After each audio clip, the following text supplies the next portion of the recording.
the speaking thing is absolutely the best job I've ever had and likely ever will have.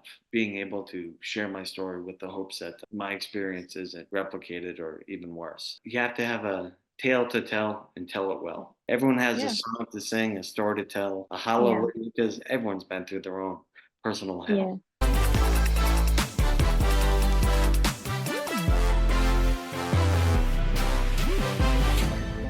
Today, I will be interviewing Scott Maloney, and we're going to talk about what it's like to be a professional speaker. So, Scott, welcome. Thank you for joining me. Thank you very much. It's great to be here. Thank you for the opportunity to address your viewers.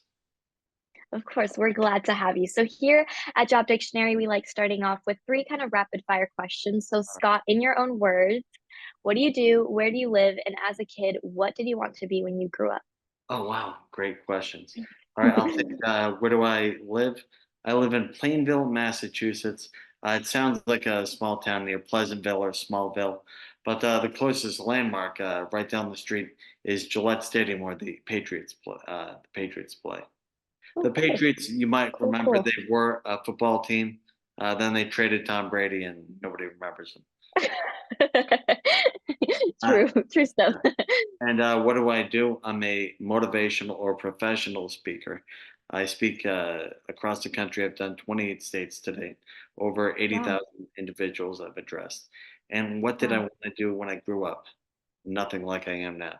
I wanted to be a police officer. That was actually a Wow. major criminal justice. Okay. And so how did you make that switch and how did you start getting into professional speaking? I would love to tell you all about it. So let's rewind about 100 years when I was a Okay. senior in college. I was a senior living in a freshman dorm because I had taken too long to decide where I wanted to live, if I wanted to live on Okay. campus or live on campus. And the fact that the freshman dorm was right next to the cafeteria was easy, easy commute. It was great. So my senior year, I was living in a freshman dorm, and one night I locked my keys inside my individual room, and that was at 2 a.m. Uh-oh. And rather than call campus police because the freshmen living in the dorms were doing what freshmen living in a dorm do, they were drinking. Yeah. And I didn't want Yeah. to call campus police and say, oh, have them think, oh, that's that dumb senior who made us break up all our parties and things like that. So I said, it's not a big deal. I'll just climb out through the hallway window onto a tree branch and into my individual dorm room window. And Okay. that proved to be the unequivocal worst decision of my life. I, I fell and landed on Okay. my head, over Wow. 30 feet, landed on my head. I was Wow. declared Wow. brain dead. Um, my folks received every parent's worst nightmare, regardless of age, gender, orientation, color, creed, or culture. Every parent's worst nightmare is to receive that phone call at Yeah. 2:30 in the morning saying, "Get to the hospital ASAP. Your child has been hurt on campus, and that's all we can tell you." And Wow. when my folks arrived at the ER, they were led to my room and told I was gone. I was brain dead. I was gone. Uh, and now, Wow. in my programs, I talk about something that sucks. Everyone is going to have Okay. to do this. Everyone, at one point or another, is going to have to say goodbye to their parents for the last time. In a house, hospital, Hmm. or hospice, no parent should ever be told to say goodbye to their child. But mine were. Yeah. It's every parent's Wow. worst nightmare. Wow. And you Yeah. were all Even my happy parents say go. that to me. Yeah. Yeah, you were happy go lucky, but then I ruined it. Kind of. I got serious for a second. So. No worries. No worries. We love the honesty. So after that, what happened? Oh, good question. So I spent a lot of time in therapy, Okay. physical therapy, occupational therapy, speech language therapy. I had to learn to do everything again, Wow. not Wow. just write, but tying my shoes, brushing my teeth. Okay. Those are, I mean, I've done the Boston Marathon 4 times, but learning to do basic everyday tasks was extremely difficult. Yeah. Yeah. I bet. And so how did that, well, I guess it changed your life a lot, but how did that then lead into you wanting to go into professional speaking? That's a good question. An employee at my college, Paula O'Connor. I wonder if she hears me say her Okay. name. She recommended that I speak to the students. I was a senior, and so a year later, Okay. I spoke to the students, and I went to Becker College in Worcester, which is a very small school, or was a very small school. Um, and Okay. she suggested that I speak to the freshmen the following year. Here rather than say, Wow. "Oh, we had a student who was hurt," they're going to hear it from the horse's mouth. And I've had a background in stand-up and improv comedy for forever. Okay. So it Okay. wasn't just a boring, I believe in you.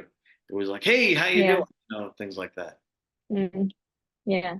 And so you've been doing that ever since then, I have, professional speaking? yeah. Yeah. It started off just doing one or two a year, but there's Becker Okay. to what's called the COWC, or Colleges of Worcester Consortium, where I was speaking to Becker, my school, and the school, whoever it was, they put out a kind of an APB, all press bulletin, to all the other schools in Worcester. So Okay. employees from Anna Maria College, they came to my gig at Becker and Hmm. said, "Yeah, this guy's good. We'll bring him into our campus."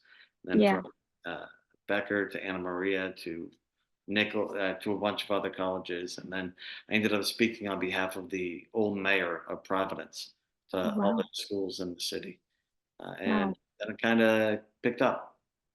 Yeah. That's amazing. And would you say that you, I would say, specialize in motivational speaking, or do you do other types of speaking as well?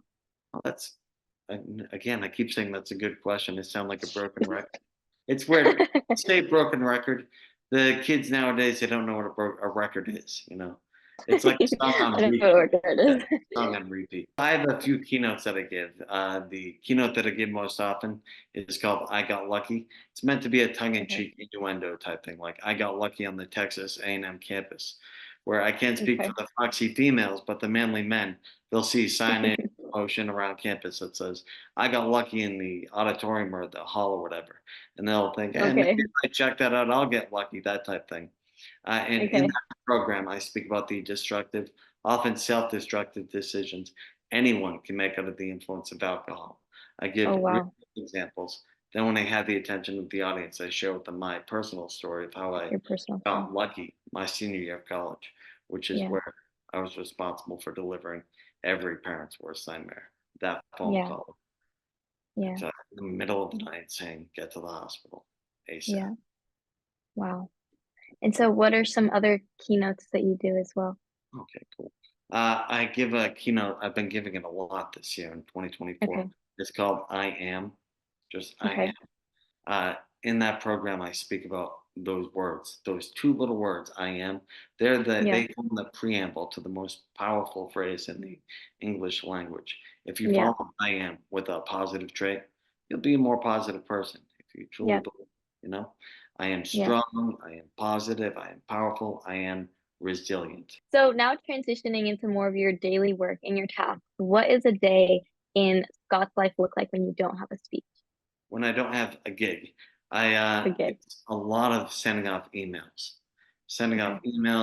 following up with a phone call a few days later, seeing if you got the email, if you read, review, and respond. And oftentimes, not often, like 99% of the times, you'll reach out to, say, the campus activities board.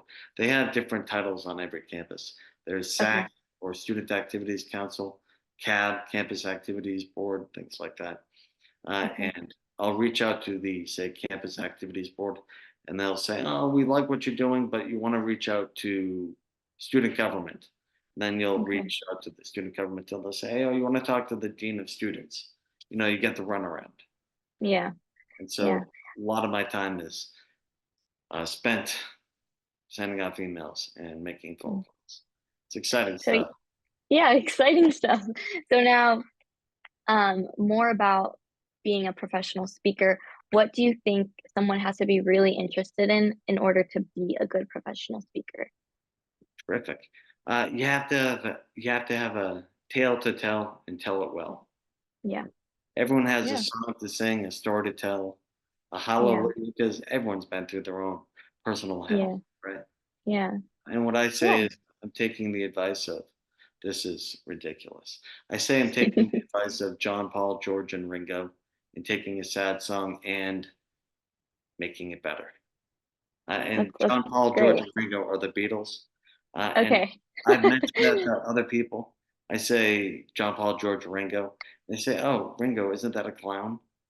Oh, I said, "That's Bozo, you bozo." great stuff. And now, kind of building off of that, you said that you wanted to be a police officer, but if someone wanted to directly go into becoming a professional speaker, what kind of careers, what degrees or certifications are required to Sure. be a professional speaker, if any?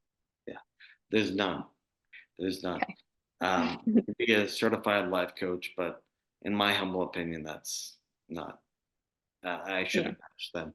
I mean, life coaches are great. Professional coach, anything like that. Yeah. Everyone has a. Everyone thinks what they're doing is rewarding, and I'm not Yeah. passionate. But Yeah. yeah, you don't need any certifications. You just need to speak well, have a nice, be a grammar Nazi, things like that. You have Yeah. to be able to think on your feet. Okay. Like I was saying, I have a background in comedy. Mm. Improvisational comedy is great Yeah. for this position because you have Yeah. to think on your feet. You just say yes and then you go with it. You keep going. And so just out of curiosity, did you ever like feel like you had stage fright? Is there any time that you kind of fumble on your words and how do you deal with that? Um, so the first few times I was nervous, but Hmm. now it's commonplace. Yeah. Just at the Comedy Connection a few weeks ago in good old Providence, Rhode Island. You were nervous your first couple of times. And now I don't get nervous at all speaking in front of crowds. Mm. It's cool where a lot of people say, "Oh, it's nerve wracking. I can't do that," and it makes Yeah. me feel powerful. But no, it's like anything. You do it a few times and you get more comfortable. Scott, how often do you come up with new keynotes and when do you know that you just don't want to tell the same one again? When do you know that it's time to give that one up and come up with something? Well, the I am keynote, that's my newest one. I spent over a year writing that. A lot of time where I'd write every day and then I'd put it down and then I'd pick it up a few weeks later. And Okay. the keynote that I've been giving most often, or that I've been giving since 2006, the I Got Lucky program. Uh, Mhm. it's kind of a weird thing. Let me ask you this: who's your favorite artist or band? Um, I would say probably Ed Sheeran. Okay, his Yeah. big flagship song is "Perfect," right? Yes. In 20 years, if he's still relevant, he's still going to be playing perfect. Right. You think he's going Okay. to get sick of that? No. Same thing with me. I'm Yeah. singing a long song. It's 45 minutes. Um, Yeah. I'll never get sick of it because the emotion, it's really cool where sometimes I speak to strictly student athletes and everyone Okay. wants to be the big tough guy. Yeah. But when I do, I come out rapping and I make them laugh. But then when I want them to be quiet, you could hear a pin drop. And I Wow. love having that, dare I say it, power to Wow. get people to just shut up Yeah. and listen, even Yeah. if they're, those troublesome kids. Uh, Yeah. it's not an issue. I mean, people, Yeah. I've been warned by administration. They say, oh, it's going to be a rough school, a rough patch of students, but it's cool. I don't want to Yeah. sound confident, but you know, No, that's amazing. That's amazing. And I feel like not a lot of people can do it, especially like people my age. It's really hard to keep our attention, and just keep us focused on something. That's really cool. Um, actually, to go back, yeah. the sending out emails, Yeah. or making phone calls, you got to make the emails short because, like you were saying, everyone has a short attention span. Yeah. If they see a boring subject, they'll read it, right? So, to go back to what I was saying earlier, you got to write short, concise emails because, like you just said, the attention span of this generation is short. And so in the emails I write, I often include a PSA or public service announcement that I recorded when I was a television reporter in northern Maine. It aired throughout Maine and New Brunswick, and that's a good way of putting in an email. It's a 30-second commercial, and it sums up my story in a nutshell. Wow, that's amazing. That's a good hook for people to know what you're all about. Yeah, that's amazing. Um, so now kind of going back to being a professional speaker, are there specific tools or technologies, maybe softwares or apps that you use on a daily basis, maybe just to keep yourself organized or your thoughts organized? Forewarn you, this is going to be a nerd alert. All right. Okay. About a year ago, I discovered spreadsheets, and holy Okay. cow, spreadsheets keep me so organized, and it's good stuff. Yeah. And as far as making others aware of what I'm doing, social media. Um, Okay. Instagram is owned by Meta, and Meta is Hmm. kind of like the godfather of all social media, or Yeah. Facebook. And Yep. so I keep connected on Facebook, and that's connected to LinkedIn. I'm not sorry, Yeah. Twitter and Instagram and things like that. Yeah. So now these set of questions are probably my favorite because we get to listen to your personal perspective. So as a speaker, what part of your job is the most exciting or the most interesting? Question. The most exciting part of my keynotes is when I'm backstage or stage left, straight, stage right, where I can hear the person who's going to be introducing me reading my canned introduction. Wow. Tonight's presentation is from speaker Scott Maloney. Scott's Yeah. this, and they give a few of Yeah. my attributes. But It's, right when they start reading that, I think, okay, this is it. it's time. It's It's time. go time. It's go time. And Yeah. um, at the end of my keynotes, I have a question and answer session, Okay. and oftentimes people uh, aren't like me, where they don't want to talk in front of a room of their peers. So Yeah. I'll get the same questions, kind of consistently, but then afterwards, I'll say, if anyone has any questions, or I'd love to meet you, just come on up. Hmm. And Hmm. I get a lot of people who come up and they say, Wow. I have this friend, or I had this friend. Uh, they give me their sad stories, and it's Hmm. really sad because I almost have to grow numb to it, which Yeah. sounds insensitive on my part, and I don't mean it to be. But No, no, no. there are a lot of, it's kind of Yeah. like police officers. They see some heartbreaking Through stuff, some stuff. Yeah.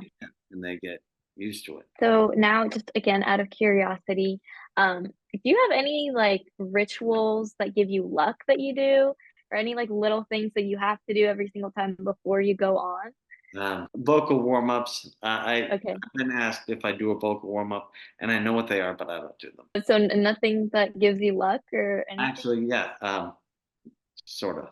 When I was in high school, my brother and I, before we had a wrestling match or a track race, we would rub my brother's head. He was a Okay. little guy. He was like 5 or 6. Yeah. We'd rub his head, and now that little brother is a big brother. He's in Mm. school in New Orleans. So Wow. Okay. time Yeah. flies. Yeah. And so now, kind of on the flip side, what parts are harder or maybe emotionally challenging or not as fun? The memorization. Okay. I don't want to just read off of a sheet, like Yeah. I got lucky and this is me, and I don't. Yeah. So it's a lot of Yeah. memorization, which is a pain. It's a pain Like, to memorize, an hour of dialogue, but when you're mhm. a traumatic brain injury survivor, it can be a little more challenging. Do you usually use like some flashcards? Does it get easier? I mean, I guess it does get easier as you do it more, but do you still see yourself using some keynotes or some flashcards? I don't use flashcards, but I'll Okay. aids, things like that. So Scott, what do people assume about speakers? What people assume is we're all making money like Tony Robbins. We are not. Okay. Okay. I think Tony Robbins, he seems like a cool guy. I've never met him. Moving on to kind of some work-life balance aspect. Um, do you actually first, do you have an office? Do you work from home? Uh, where do you send all your emails from? Uh, my home. Yeah. I have a condo and a house, and Okay. normally just my Okay. house. Yeah, It's really cool where I can send them from bed. You know, the right. world is so small now where everyone works from home. Yeah, I'll be yeah. honest, I'm wearing pajama pants, but you can't see it. But I would be Nope, I surprised if can't. you are either, right? You're right. Okay, now, so are there any busy seasons as a speaker? And if so, which parts of the year are the busy? Sure. The third full week of, well, I should backtrack. March is National Brain Injury Awareness Month, and that's always saying I'm a Okay. brain injury survivor. But the Mm-hmm. third full week of October No is worries. what's called the NCAAW, or National Okay. Alcohol Awareness Week. Oftentimes I speak a lot there. Yeah. But also freshman orientation in college, uh, Okay. end of August, early September. Yeah. Okay, so now we want to give some of our listeners advice as to how they could become professional speakers. So, Scott, what do you recommend that candidates do if they're interested in becoming professional speakers, and what should they do to make themselves stand out from others? Well, no one is going to stand out when they first start. So Okay. you gotta not create a following, but you gotta speak. You reach out to Rotary clubs, Lions clubs, high schools, and Okay. ask to just have a half hour where you can share your story. Yeah. And now Lions clubs, other civic groups, Lions clubs, Elks clubs, Rotary clubs. You reach out to them, and oftentimes they'll have community members, obviously, where they'll have Okay. teachers, administrators, school employees, and if they are impressed with the song you sing, the story you tell, then Yeah. they just might reach out to. They might try to bring you into their respective business or organization. Yeah. Yeah. And so now, are there any books or resources or programs that you would recommend that people use if they want to become professional speakers? No books that I can think of. I would recommend picking up the book I wrote. Uh, Okay. called Lean on Me, a story of Lean hope on me. and holding on. It wasn't just Okay. written by me, it was written by my mother and I. You know, the Okay, cool. wise old, from two different points of view. The wise old woman, and Yeah. she like that if I called her old, but we're going to call a spade a spade. And me, the young, dumb college kid. And it ends with me being a responsible adult and being an uncle and things like that. Yeah. Do you want to share a little bit more about what your book is about and where people can maybe find it? Sure. Well, they can go to my website. It's Okay. scottmaloney.com. That's SCOTTMALONEY.com. And there's Okay. a tab there that's, lean on me, and you can reach out and order that way. And what it's about, there's, it's um, responsible fun, responsible Okay. saving. And I talk about how Okay. I I was a good kid who just made one stupid decision, and I almost paid the ultimate price for it. And I That's talk amazing. long road to recovery, and in that I had a great support system. Yeah. When you surround yourself with people like my family, good people with good attitudes, Hmm. mindset, Hmm. chances are you'll be a pretty good person. Reflection of my family. And so where do you see yourself going from now? Are you going to keep giving keynotes, or do you want to evolve, like keep doing, like, do you want to do something bigger, or what's the goal now? Yeah, that's a good question.